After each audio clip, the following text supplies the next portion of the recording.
verse 17 and 18. And I always listen to these podcasts, and I listen to Pastor Kelly preach, and I listen to all these people, and like when they say something really good, I write it down and then I study it out a little bit. And so I can like, oh, I need to share that with the youth, you know? So that's one of these things that I'm sharing with you today. So 2 Corinthians 3 verse 17 says, now the Lord is that Spirit, and where the Spirit of the Lord is, there is liberty, which means freedom. So where the Spirit of the Lord is, there is freedom. Have y'all heard that song? Where the Spirit of the Lord is, there is freedom. No? Okay. We'll play that next Sunday. Or 2 Sundays from now. All right, so verse 18 says, but we all, with open face, beholding as in a glass the glory of the Lord, are changed into the same image from glory to glory, even as by the Spirit of the Lord. And what he's saying is that we have been changed into the image of God. We were created in his image. And Eve messed up in the garden, and we somehow got away from that. But when Jesus came and he died on the cross for us, we became free. We have freedom in God. We are free to serve him. We are free from bondage. And bondage just means being dominated or being a slave of somebody. We don't have to be under anybody's law, under anybody's thumb. Obviously, we have to obey the law of the land. Like there's police. You don't want to go to prison or anything. But God's greatest law is to love him and to love your neighbor. And so it's very, very important for you to love the people that you see every single day. And I know that it's really, really hard. Trust me, I know. But those are the people who need your love the most. So we're free to serve God with everything in us. And I just want you guys to want to do that. You don't want to have, oh, I have to go to church again today. It's Wednesday, I have to go to church. Oh, it's Sunday morning, I have to go to church. Don't feel obligated to do it. You should enjoy going to church. You should enjoy getting to serve God. Or not even just serve him, but to be a part of his family. You're his kid. Y'all know that, right?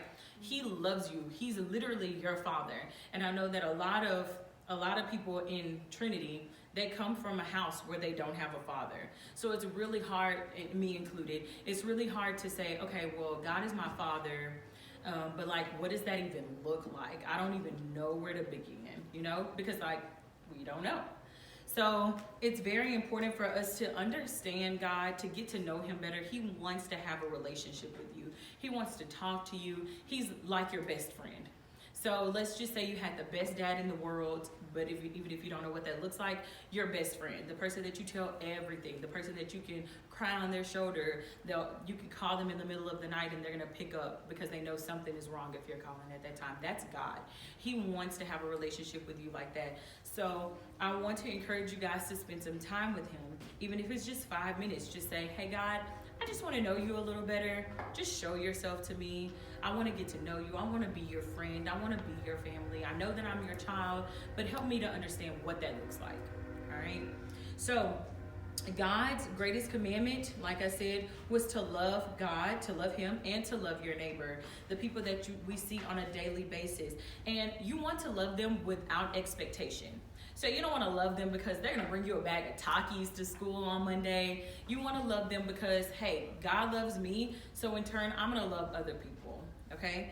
So God loved us so much that he gave his one and only son so that we could be free. We could be free to serve him. In other countries, they don't get to serve him. Like, I know for a fact that people in China, if they serve God, they will kill them.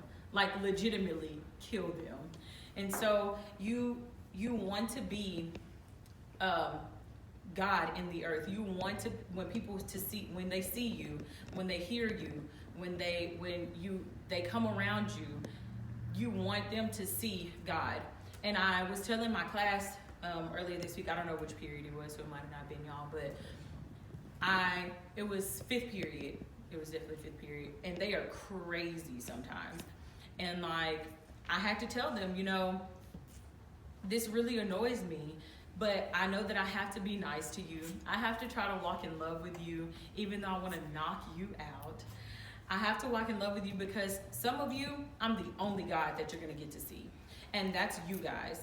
God has planted you in different places and different avenues of this world because he needs you. He needs you to do what he's called you to do.